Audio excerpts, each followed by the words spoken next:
El mundo entero de la música se tambaleó ante el duro golpe que recayó sobre el cantante australiano Ozzy Osbourne a los 76 años.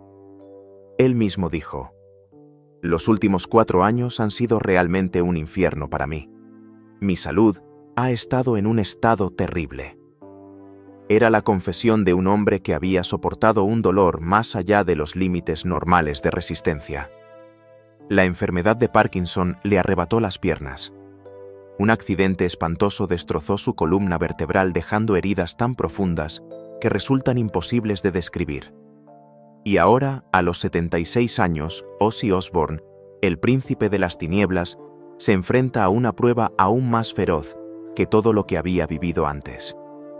Lo que acaba de suceder conmocionaría a cualquiera. Ante la multitud enardecida bajo las luces deslumbrantes, en el lugar donde el nombre del príncipe de las tinieblas quedó grabado en la historia, de pronto solo quedó el silencio.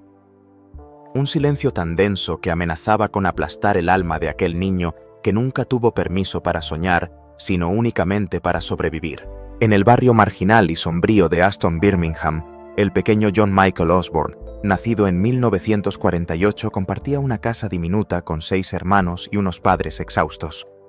Su padre, endurecido por la fábrica, creía que mostrar sentimientos era signo de debilidad. Su madre, agotada en la cadena de montaje, ya no tenía tiempo para la ternura. Ozzy no era ruidoso ni despierto, solo una sombra olvidada. La escuela tampoco le abrió caminos. Las letras se le escapaban, los números se le borraban. La dislexia en los años 50 era un misterio, y los profesores le trataban como a un idiota mientras los compañeros lo convertían en blanco de burlas. El acoso no era solo verbal, sino también físico: puñetazos, patadas, sangre en los callejones oscuros, y ningún adulto preguntaba el porqué. En casa todo era igual de severo. Un día, al llorar porque lo habían golpeado en la escuela, su padre lo castigó de nuevo con el cinturón. El dolor, como él mismo diría más tarde, no trajo compasión, solo más castigo. No había consuelo, no había refugio, solo un silencio que gritaba. En 1962, con 14 años, ese silencio se volvió insoportable. En su habitación pequeña, bajo la luz tenue, el chico buscó una cuerda vieja, se subió a una silla y solo deseó que el mundo lo dejara en paz. Pero el destino no lo permitió. Su padre irrumpió por la puerta, no con un abrazo de consuelo, sino con furia. El hijo, que ya no quería continuar, recibió más golpes. Aquel día, algo se quebró dentro de él, o quizás simplemente se endureció. Dejó de esforzarse en la escuela, dejó de hablar si no era necesario, se dejó arrastrar por la vida con una indiferencia total. La risa de los demás niños le resultaba ajena, y en el espejo solo veía la mirada de un fantasma.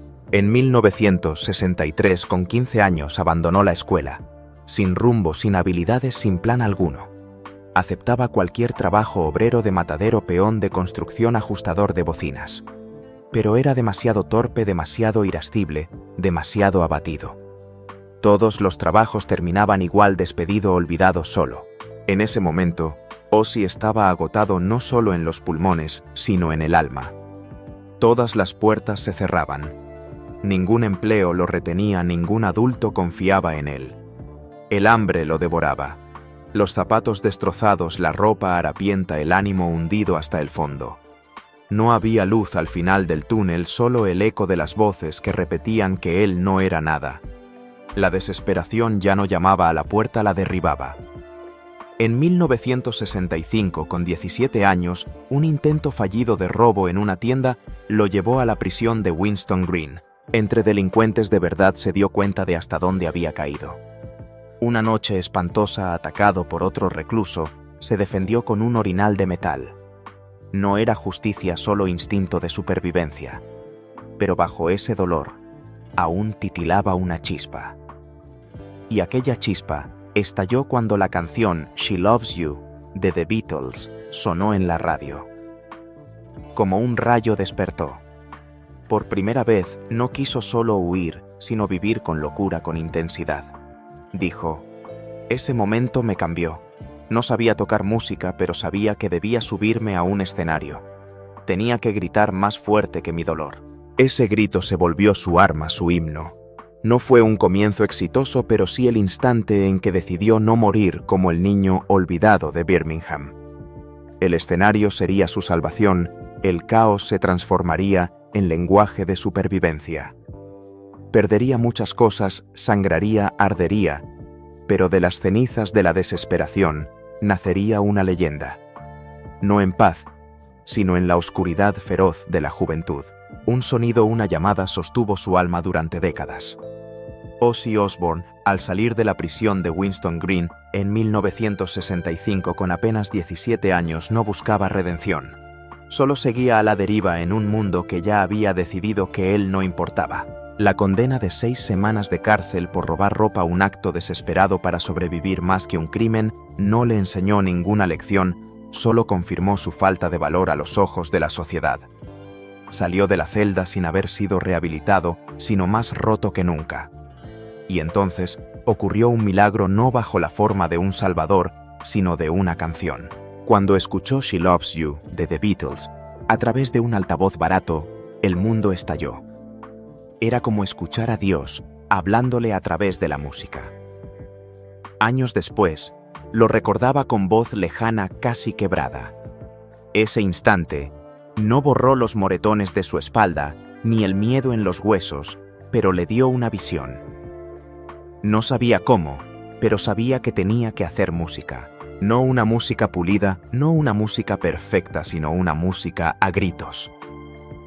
Para 1968, ese grito ya había encontrado su eco. Un anuncio modesto en el periódico buscando cantante lo llevó a un local destartalado en Birmingham, donde conoció a 3 hombres igualmente atormentados. Tony Iommi, un guitarrista con los dedos amputados incapaz de suavizar la furia de sus riffs. Geezer Butler, un músico fascinado por lo oculto que impregnaba sus canciones de inquietud. Y Bill Ward, un batería que tocaba como un trueno atrapado en piel humana. Al principio se llamaron Earth, pero una película de terror titulada Black Sabbath encendió su imaginación. Si la gente pagaba por sentir miedo, ¿por qué no encarnarlo en música, como dijo Ozzy Osbourne? Si la gente paga para asustarse, ¿por qué no darles una música tan aterradora como conmovedora? No buscaban convertirse en estrellas. Buscaban despertar algo primitivo, algo que arañara las zonas más oscuras de la experiencia humana. Su música no era entretenimiento, era un ritual. El viernes 13 de febrero de 1970, lanzaron su primer álbum que llevaba su mismo nombre. Solo la fecha de publicación ya parecía una premonición. La crítica se llevó las manos a la cabeza llamándolo perverso, repugnante, una blasfemia contra la música. Pero en las calles, en los dormitorios donde la juventud aislada enterraba su dolor, Black Sabbath fue como un despertar. Ese mismo año, su segundo álbum, Paranoid, nació casi por casualidad, en apenas unos días. Y sin embargo se convirtió en un himno sagrado para los heridos. Canciones como War Pigs, Iron Man y la inquietante pieza homónima no eran solo éxitos. Eran tambores de guerra para una generación asfixiada por el silencio. La voz de Ozzy Osbourne, imperfecta, sin formación, pero profundamente perturbadora, no necesitaba pulirse. Necesitaba dolor. No sabía lo que estaba haciendo, pero sabía que tenía que ser enorme, confesó. Esa enormidad no era solo volumen, era desafío. Ozzy Osbourne jamás aprendió a leer música. No recibió formación académica alguna. Pero su voz llevaba la desolación como una herida abierta. Lloraba por cada chico al que le dijeron que nunca sería suficiente, por cada niño perdido que pensaba estar solo. No actuaba. Sangraba. Detrás de la fachada del escenario, detrás de la leyenda del loco, seguía vivo el muchacho aterrorizado de Aston, quien una vez intentó acabar con todo en silencio, ahora gritaba a través de un amplificador para que el silencio jamás volviese a imponerse. Aquellos primeros años no fueron solo el nacimiento del heavy metal. Fueron el renacimiento de Ozzy, alzándose no de las cenizas, sino de la tierra de la sangre y de una voluntad férrea. No inventó un género musical cualquiera. Lo cimentó. Y cuando el mundo empezó a llamarle leyenda, él seguía sintiéndose como un fugitivo gritando en el vacío.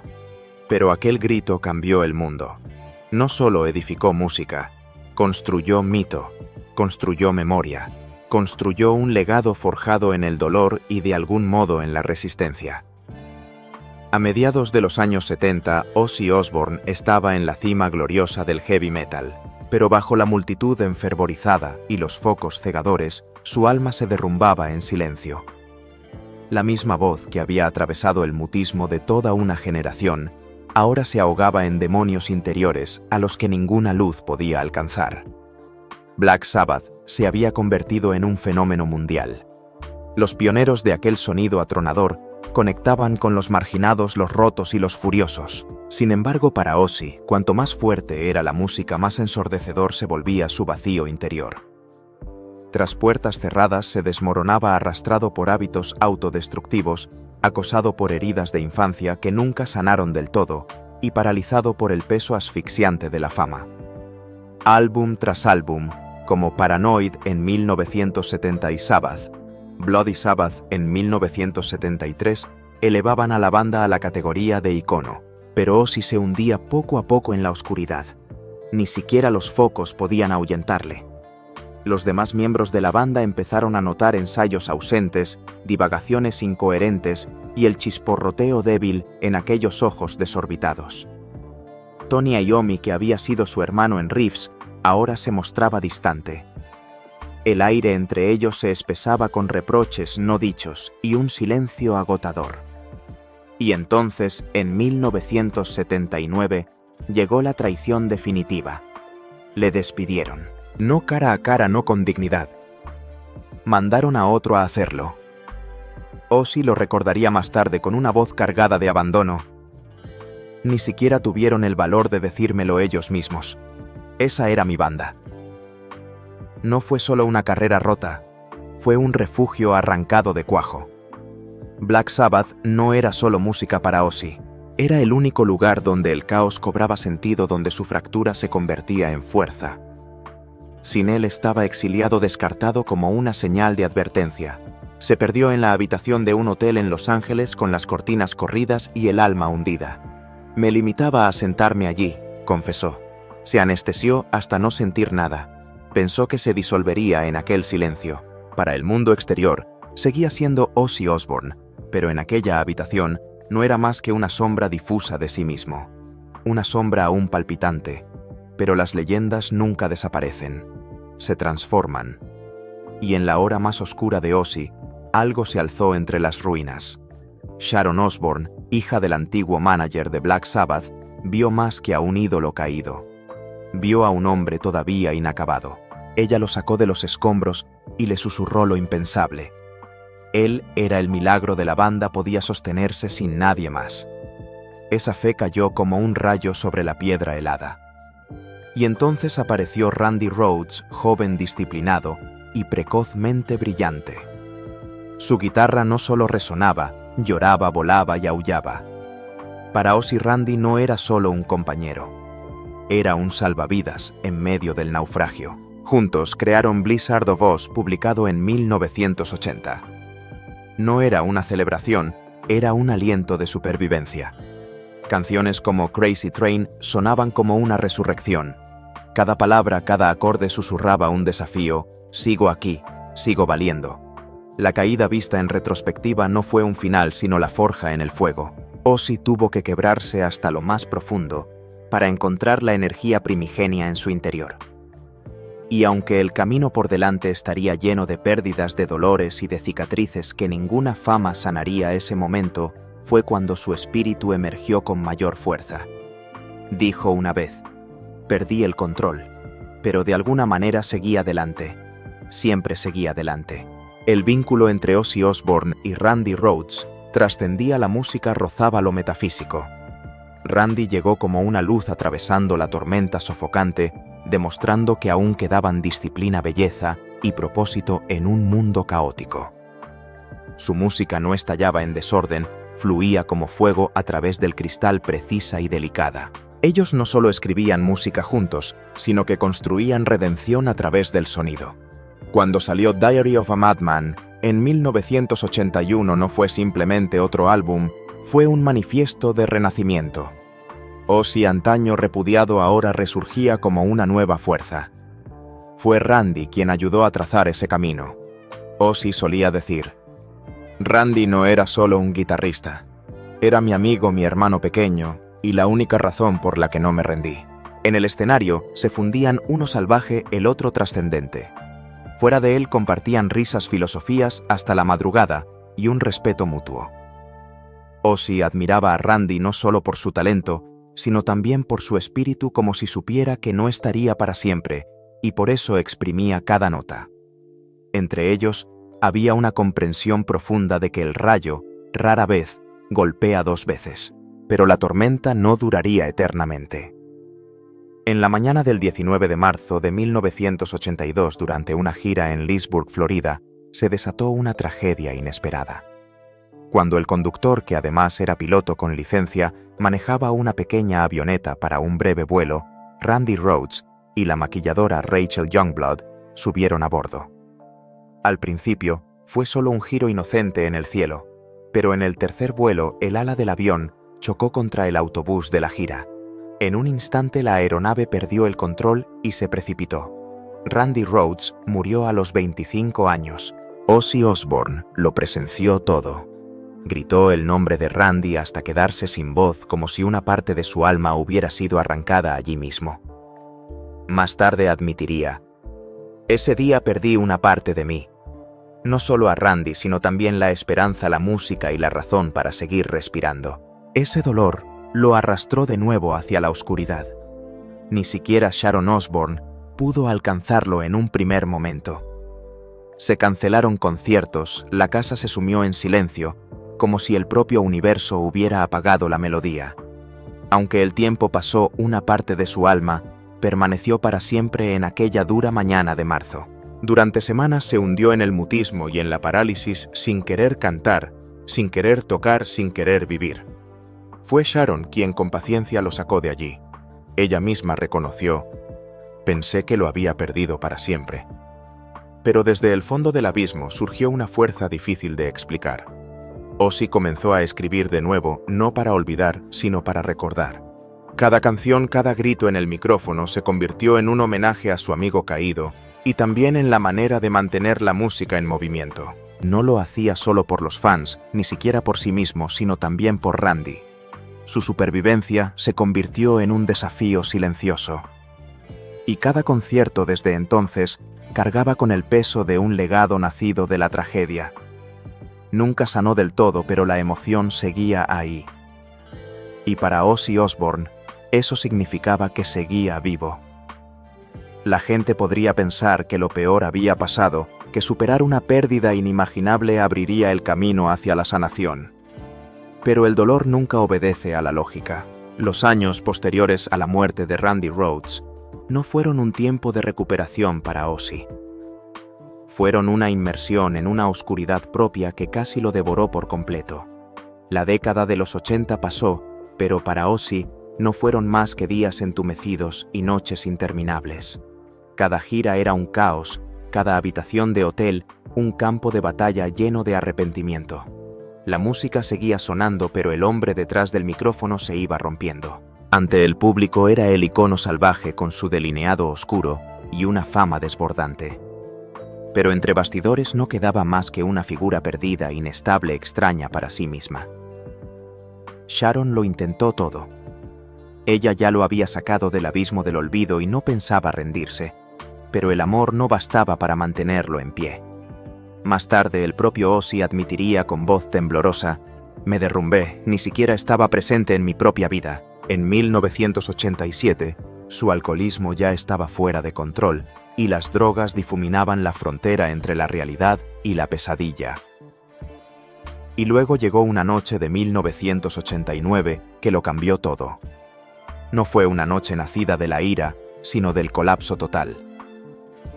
En aquel momento de pérdida absoluta de control, Ozzy provocó un grave incidente que casi le costó a Sharon la mujer que lo había salvado del abismo. Después confesaría con la voz rota: no era yo, era como si algo más se hubiera apoderado de mí. Cuando despertó y oyó lo que había hecho solo, sintió una desesperación infinita. Esa noche lo arrestaron confundido sin ser consciente de sus actos. Sharon recordaría después: no sabía si debía llamar a la policía o a un sacerdote. Solo sabía que nadie podía seguir viviendo así, ni yo, ni él. Finalmente, Ozzy no fue expuesto a los focos mediáticos, sino que fue ingresado en un centro de rehabilitación. No fue un castigo, sino un pacto íntimo, una última oportunidad. Sus hijos fueron mantenidos lejos de la prensa, pero la verdad no podía ocultarse. El padre que conocían se estaba convirtiendo en alguien que ni él mismo reconocía. Dentro del centro, Ozzy se enfrentó a sus demonios internos, sin escenario, sin maquillaje, sin distracciones. Por primera vez en años, se sentó en silencio a escuchar el eco de la autodestrucción. Tuvo que mirar de frente no solo el dolor que había sufrido, sino también el que había causado a los que amaba.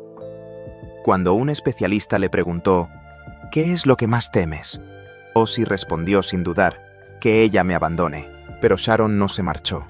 Lo visitaba mirándole no con lástima, sino con un amor feroz, doloroso, pero firme. Vi a un hombre roto, recordaría después. Pero también vi al marido con el que me casé. En algún lugar profundo todavía estaba allí. La rehabilitación no fue un milagro. Cada día era una batalla contra los fantasmas del pasado. Pero por primera vez Ozzy realmente luchaba. No solo para actuar, no solo para sobrevivir, sino para estar a la altura del amor que casi había perdido. Meses después, salió más delgado, más silencioso, con cicatrices invisibles para cualquier periódico. Pero algo esencial había cambiado, sabía hasta dónde podía caer y lo valioso que era levantarse, como contaría más tarde. Ese fue el momento en que me di cuenta de que no podía seguir muriendo y llamar a eso vivir. Tras la tormenta, solo quedó el silencio no de paz, sino el silencio ensordecedor de un hombre que buscaba reencontrarse consigo mismo. Ozzy Osbourne, más frágil que nunca, había llegado al borde en el que dudaba si quedaba algo que reconstruir.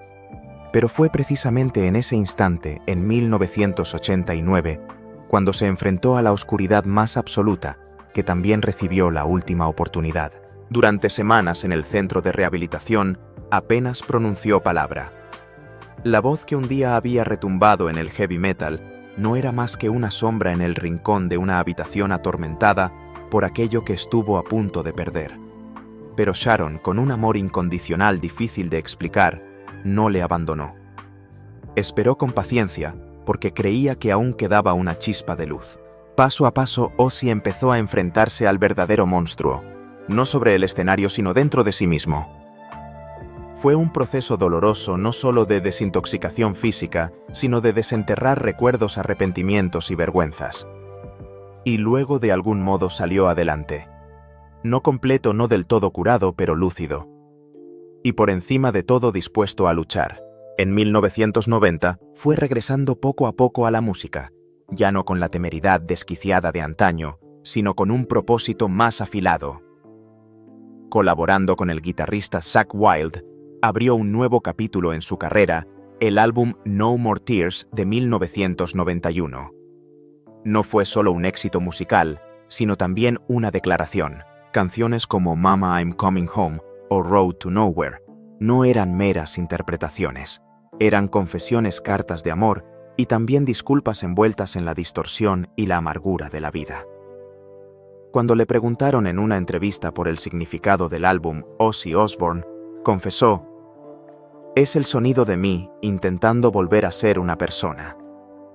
Y el mundo abrió los brazos para acoger ese regreso. Los fans que temían que desapareciera para siempre lo vieron renacer como un fénix lleno de cicatrices.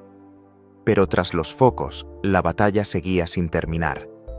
Cada vez que subía al escenario, era una victoria, y cada día sobrio, un milagro. Sharon seguía allí, ya no solo como salvadora, sino como compañera en el camino de la sanación. Ozzy solía decir: «Le debo todo a ella. Me salvó la vida no solo una vez, sino cada día». Su matrimonio, tantas veces puesto a prueba, se convirtió en un testimonio de resiliencia. Dos personas imperfectas, luchando no solo por el amor, sino por la existencia misma. A comienzos de la década de los 90, Ozzy Osbourne volcó toda su energía en la carrera. Recorrió el mundo, publicó más discos, incluso anunció su retirada de los escenarios en 1992 para regresar solo unos años después. Pero el dolor no desapareció. Se marcaba en la voz, en la mirada, y el público lo percibía. Porque cada vez que gritaba hacia el vacío, no era solo un espectáculo, era un recordatorio al mundo y a sí mismo de que aún seguía allí, resistiendo y sanando. Años más tarde, al mirar atrás, confesó: «Nunca pensé que viviría tanto tiempo. Cada día es tiempo prestado y solo intento darle valor». Para quienes sabían de dónde venía de la prisión de Winston Green, de habitaciones de hotel oscuras, decaídas, con huesos rotos y heridas del alma, aquello no solo inspiraba, era algo prodigioso. El príncipe de las tinieblas había tocado el abismo, lo había mirado de frente y había regresado con un corazón lleno de grietas. Y aunque las cicatrices nunca desaparecerían, las llevaba como un orgullo, porque sobrevivir nunca fue algo garantizado. Era una batalla que él decidió librar una y otra vez. Cuando parecía que la tormenta se había calmado, cuando Ozzy Osbourne hallaba un pequeño respiro tras un pasado caótico, los primeros años 2000 trajeron otro desafío. Su música era celebrada, los fans de varias generaciones se reunían y su familia saltó inesperadamente a la fama con el programa de telerrealidad The Osbournes en 2002. Entonces el mundo ya no veía solo al enigmático príncipe de las tinieblas, sino también a un padre torpe pero entrañable, perdido entre la familia y los mandos a distancia. El programa se convirtió rápidamente en un fenómeno cultural, elevando a Ozzy a una nueva cima de notoriedad. Pero tras las risas, la fragilidad seguía presente. Al llegar a los 50 años cargaba con las secuelas de décadas implacables, el cuerpo debilitado, reflejos más lentos, salud tambaleante. Y en diciembre de 2003, un accidente inesperado estuvo a punto de arrebatarlo todo. Mientras conducía un quad en su finca en Inglaterra, Ozzy sufrió un siniestro grave. Fue trasladado al hospital en estado crítico, permaneciendo en coma durante 8 días. Sharon recordaría: «Pensé que lo había perdido. Me preparé para despedirme». El mundo entero contuvo la respiración temiendo el final de la leyenda. Pero como en tantas ocasiones, Ozzy Osbourne no se rindió. Al despertar bromeó con cansancio: «Oh no, otra vez». Una frase sencilla, aparentemente ligera, pero con un abismo oculto detrás. Una vez más, tuvo que reconstruir su vida desde cero. Y lo consiguió. Gracias a la voluntad, a la rehabilitación y a su familia siempre al lado, regresó paso a paso. Apenas unos meses después, en la gala de los Brit Awards de 2004, Ozzy apareció en público recibido con una ovación atronadora. No fue solo un regreso, fue una resurrección. Sin embargo, las heridas dejaron su propia sombra. El dolor crónico lo acompañaba, pero seguía adelante. Cada mañana me despierto casi incapaz de moverme, pero aún respiro. Y mientras respire, seguiré caminando. Esa obstinación entre la fe y la desesperanza fue lo que le permitió seguir. La vida de Ozzy Osbourne se convirtió en una sucesión de supervivencias casi imposibles. Y justo cuando parecía que se iría en silencio, volvió a levantarse de entre las cenizas, recordando al mundo que las leyendas nunca desaparecen, permanecen. Y entonces, en 2019, el destino lo puso a prueba, una vez más duro que nunca. En un instante de calma en su hogar, cuando las luces del escenario ya se habían apagado y el público callaba, el cuerpo de Ozzy Osbourne lo traicionó de repente. Una caída aparentemente trivial se convirtió en tragedia porque las placas de metal que le habían implantado en la columna tras el accidente de quad, que casi le cuesta la vida en 2003, se desplazaron, como si el destino retrocediera, obligándole a enfrentarse otra vez a sus viejas heridas con una frialdad implacable. El dolor recorrió cada nervio, cada vértebra que ya había cargado con el peso de una leyenda. Ozzy lo llamó el sufrimiento absoluto, más allá de cualquier experiencia anterior. Una confesión con el peso de alguien que ya había caminado por el infierno en la tierra. Pero aquella caída fue solo el comienzo. No pasó mucho tiempo antes de que los médicos añadieran un nuevo diagnóstico: enfermedad de Parkinson. Una dolencia lenta pero persistente que poco a poco arrebataba el control del cuerpo y la independencia personal. Para alguien que alguna vez dominó el escenario como un torbellino viviente, la noticia no era solo médica, era un golpe a su identidad. Las manos comenzaron a temblar, las piernas a ceder. En una entrevista con Good Morning America, Ozzy confesó: no podía mantener el secreto por más tiempo. No podía caminar normalmente, solo podía tambalearse. No era solo un deterioro físico, sino también una carga mental al enfrentarse con la muerte, al sentir cómo la vitalidad se desvanecía día tras día. Los últimos años han sido realmente miserables, dijo. Pero lo más doloroso no estaba en el diagnóstico. Estaba en cómo cada fragmento de sí mismo parecía desaparecer. En las noches de insomnio y las visitas al hospital, Sharon se convirtió en su apoyo constante. Aún así, la determinación de ella no podía detener el avance lento de la enfermedad que devoraba la fuerza de su esposo.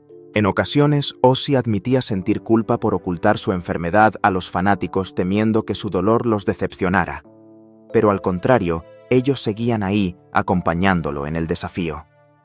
El mundo entero observaba al príncipe de las tinieblas enfrentar el miedo más humano, la decadencia.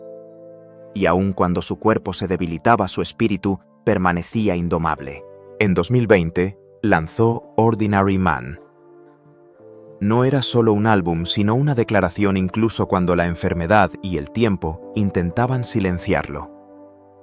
Ozzy Osbourne seguía cantando, existiendo a través de la música. Desde entonces, cada paso con el bastón, cada cirugía superada, cada dolor soportado, se convirtió en prueba de que una leyenda no desaparece en silencio. No estoy listo para soltar el micrófono, decía. Quizás fue esa resolución la que iluminó su historia. A los 76 años, la oscuridad que rodea a Ozzy no proviene del escenario, sino de la enfermedad persistente. El Parkinson avanza, sus manos tiemblan con cada movimiento. Necesita apoyo. Al caminar, su voz, antes potente, ahora es frágil. El hombre que bailó al borde de la autodestrucción, ahora lucha con un cuerpo que ya no obedece, pero permanece firme. Hay días en que me despierto sin reconocerme, pero sigo luchando. No me he rendido. Su vida diaria ahora gira en torno a terapias, medicamentos y asistencia física. Sharon, la mujer que lo salvó una vez, sigue a su lado. La casa en Buckinghamshire se ha convertido en refugio adaptada a sus nuevas necesidades: barandillas, rampas, servicios médicos. En días soleados, aún se sienta en el jardín escuchando las melodías que alimentaron su infancia. De vez en cuando toma el micrófono en su estudio doméstico, no para actuar, sino para preservar recuerdos. A pesar de la disminución física, su mente permanece aguda, a veces humorística, a veces incisiva. Para él, la muerte es solo la próxima gira, sin necesidad de afinación. Aunque ya no tiene fuerzas para giras, desde que canceló sus últimos conciertos en 2023, buscó cerrar su carrera con un final digno. Y el 5 de julio de 2025, el mundo fue testigo de ello. Junto a los miembros originales de Black Sabbath, Ozzy Osbourne regresó a Birmingham, donde todo comenzó para su último concierto titulado Back to the Beginning. Más de 40.000 personas llenaron el estadio y 5,8 millones lo siguieron en línea. Cuando Ozzy salió al escenario acompañado por Sharon, el silencio reverente llenó el lugar. Luego la música comenzó, hipnótica y heroica. Su voz estallaba, su cuerpo temblaba, pero su espíritu brillaba. Cada letra era un adiós, cada nota un recuerdo. «Aquí vamos», susurró, y todo el mundo entendió. «Puede que esta sea la última vez que esté en el escenario», murmuró. Para muchos, ese concierto fue como un suave telón final para un capítulo musical. Todo el dinero recaudado, la impresionante cifra de $190 millones, se destinó a organizaciones cercanas al corazón de Ozzy: Cure, Parkinson, Birmingham Children's Hospital y Acorn Children's Hospice. No era solo un adiós, sino también un gesto final de generosidad. Así demostraba que aunque el cuerpo falle, el alma sigue fuerte, generosa e infinita. aunque ya no gobierna el escenario. Ozzy encuentra otras formas de conectar. Junto a Sharon, continúa el podcast The Osbournes, donde los fanáticos escuchan risas, reflexiones y fragmentos de una vida vibrante. Su presencia ya no se manifiesta con explosiones musicales, sino con sinceridad. En la calma de la vida cotidiana, dedica tiempo a sus nietos, contando aventuras de juventud. No son solo recuerdos, sino lecciones de fuerza, existencia y paciencia. El eje de esta etapa silenciosa es la familia. Amy Osbourne, nacida en 1983, eligió una vida privada siguiendo la música con su proyecto Arrow, lejos de la televisión de reality. Kelly Osbourne, nacida en 1984, se convirtió en ícono cultural, cantante, diseñadora, presentadora. Honra el legado de su padre mientras crea su propia identidad. Jack Osbourne, nacido en 1985, es cineasta y productor apasionado por temas sobrenaturales. No rehúye la sombra de su padre, sino que la acepta y protege. Jack suele acompañar a Ozzy a revisiones médicas y eventos públicos. Además, Ozzy tiene 3 hijos de su primer matrimonio con Thelma Riley Jessica y Louis Osbourne, más discretos, pero aún parte del círculo familiar. Su vínculo con todos sus hijos, especialmente Kelly y Jack, se refleja en la vida pública y privada. No solo heredaron talento y carisma, sino que se convirtieron en guardianes del legado, asegurando que el nombre Osbourne perdure. Porque Ozzy Osbourne hace tiempo dejó de ser solo una estrella del rock, es un ícono cultural, un sobreviviente, una vida que se siente legendaria. Desde el niño acosado en Birmingham hasta arquitecto del heavy metal. Desde la cama de rehabilitación hasta el salón de la fama del rock and roll. Desde saltos sangrientos hasta rampas para sillas de ruedas, todo forma un viaje que supera el destino. Su fortuna, estimada en más de $220 millones en 2025, ya no simboliza lujo sino gratitud, una manera de devolver al mundo, de corresponder al amor recibido. A comienzos de 2024, completó su testamento. He escapado a la muerte demasiadas veces, así que no podía no planear, dijo en una rara entrevista, escondiendo sabiduría tras la risa. La herencia se reparte entre Sharon, Amy, Kelly, Jack, Jessica y Louis, incluyendo fideicomisos para educación y bienestar de los nietos. Lo especial está fuera de la sangre. Gran parte se destina a programas de recuperación, salud mental para artistas, becas para jóvenes, talentos de clase trabajadora y financiamiento de rescates de animales. La música me salvó. También puede salvar a otros, escribió en notas anexas al testamento. Sharon prometió leerlas en la ceremonia conmemorativa. Incluso quería que las regalías de su catálogo en solitario post-mortem continuaran apoyando estos proyectos. No es solo un testamento, sino un mapa, la última acción de alguien que vagó sin rumbo ahora, iluminando a otros.